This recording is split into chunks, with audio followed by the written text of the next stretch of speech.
صلاۃ السلام علیکہ رسول اللہ وعلیٰ علیہ نور اللہ۔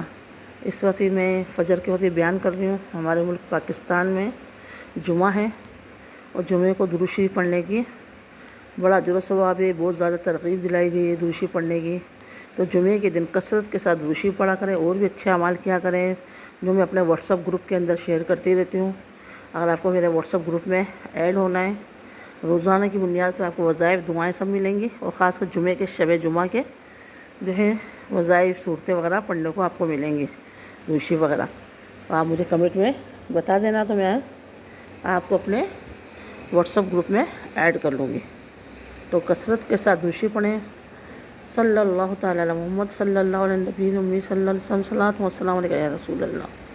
آئیے ہم اپنے بیان کا آغاز کرتے ہیں۔ تمام یوٹیوب پہ سننے والوں کو خوش آمدید، اور جو ہے اس کو جلدی لائک سبسکرائب کریں، شیئر کریں، کوئی غلطی پائے تو اصلاح کریں۔ خاص کر حج پہ جانے والوں کو یہ شیئر کیا کریں، حج عمرے پہ جانے والوں کو، تاکہ ان کو درست علمی اور معلومات حاصل ہو سکیں۔ ہمارا ٹاپک چل رہا ہے میلہ کچیلا حاجی اللہ تعالیٰ کو پسند ہے۔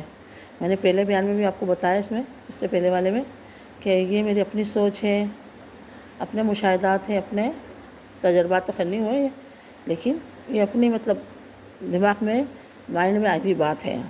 میں نے کہیں حدیث میں یا قرآن میں نہیں سنی، تو بعض باتیں، بعض واقعات ہوتے ہیں، بعض قرآن کی آیتیں ہوتی ہیں، بعض حدیث مبارکہ ہوتی ہیں، اور بعض جو ہے اقوال ہوتے ہیں، بعض مشاہدات تجربات ہوتے ہیں۔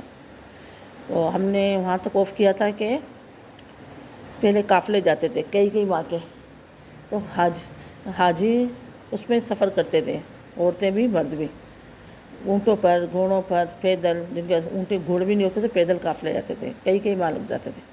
اب بیچارے وہ غریب ہوتے تھے، آج کی طرح کے نہ بریف کیس ہوتے تھے، سوٹ کیس حفاظت کے، وہ اپنے پوٹلیاں باندھ کر، گٹھڑیاں باندھ کر، سروں پر رکھ کر اور چلتے تھے۔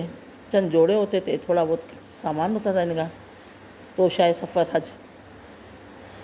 اب یہ کیا ہوتا تھا، جو ان کے پاس ہوتا تھا نا مال و اسباب، کپڑے رکھتے، جو بھی ہوتا تھا ان کا، پیسے درہم دینار ہوتے تھے اس وقت، تو ڈاکو گھات لگا کے بیٹھے ہوتے تھے جنگلوں میں، پہاڑی علاقوں میں، تو وہ پورے قافلوں کو لوٹ لیتے تھے۔ ڈاکو بھی کافی تعداد میں ہوتے تھے، اسلحہ لے کر آتے تھے، لوٹ لیتے تھے۔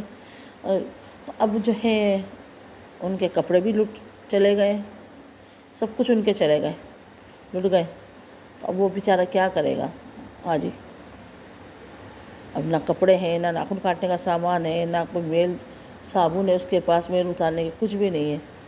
اب وہ جنگل بیابان ہے، وہاں درزی بھی نہیں ہوتے تھے، پیسے بھی نہیں ہوتے تھے کپڑے نئے سلوانے، تو صرف ان کو حکم ہے کہ بغیر سلی ہوئی چادریں، 2 کپڑے لپیٹ لیں، ایک نیچے ایک اوپر، اور حج کو آ جائیں، اور صابن سے میل نہ چھڑائیں، ناخن نہ کاٹیں، بال نہ کاٹیں، کیونکہ ظاہر ہے وہ بال کاٹنے کا بھی سامان نہیں ہوتا تھا، ناخن تراشنے کا کچھ بھی نہیں ہوتا تھا، نہ خوشبو ہوتی تھی ان کے پاس۔ پھر وہ پسینے میں، تو سفر میں مٹی میں اٹ جاتے تھے، راتوں کو پہاڑوں میں، جنگل میدانوں میں خیمے لگا کے سونا مٹی کے اندر، تو ان کی حالت چلتے ان کی حالت بری ہو جاتی تھی۔ ہاں جو کوئی 2 مہینے 3 مہینے بعد، ظاہر ہے اب ہم لوگ 1 ہفتہ نہ نہائے، پیارے ویوزروں ذرا آپ سوچو، 1 ہفتہ ہم جو ہے اپنی باڈی کو واش نہ کریں، ہم غسل نہ بنائیں، تو ہمارا کیا حال ہوگا؟ خاص کر گرمی میں۔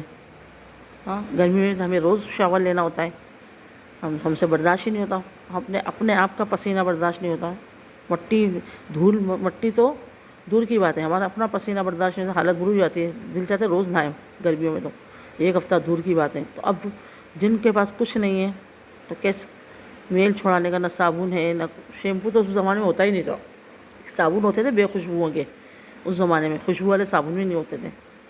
یہ میں اپنا بھی زمانہ بتاتی ہوں، ہم جب چھوٹے تھے تو ہمارے خوشبو کا صابن اس وقت لائف بوائے خوشبو کا صابن چلا تھا، پھر بعد میں لکس اور آہستہ طبہ تر یہ سب جو ہے صابن آنے لگے۔ تو ہم لوگ صرف عید پر منگاتے تھے نا لائف بوائے صابن، عید پہ یا کہیں شادی بیاہ میں جانا ہو، تقریب میں کہیں، جب وہ لائف بوائے صابن آتا ہے اس سے ہم نہاتے تھے۔ نہیں تو وہ بے خوشبو کا صابن ہوتا تھا جس سے کپڑے دھلتے ہیں، ان سے ہم لوگ نہاتے تھے۔ یہ بچپن کا ہم ہی نہیں، کافی لوگ ہمارے یہاں تو اکثریت یہ کہ یہ پھر آہستہ آہستہ ماحول ایڈوانس ہوتا گیا، ترقی کرتے گئے، تو پھر خوشبو والے صابن آئے، پھر شیمپو کے شاشے، پھر شیمپو، اب سبھی تقریباً شیمپو سے نہاتے ہیں۔ اب تو بتا نہیں، جو امیر حضرات ہیں، صاحب حیثیت ہیں، ان کے تو واش روم اتنے بڑے بڑے ہوتے ہیں، واش روم میں اتنا سامان ہوتا ہے، باڈی اسپرے، تو یہ اسپرے، تو وہ اسپرے، تو بالوں کا ہیئر اسپرے، اتنے سارے ان کے اسپرے ہوتے ہیں۔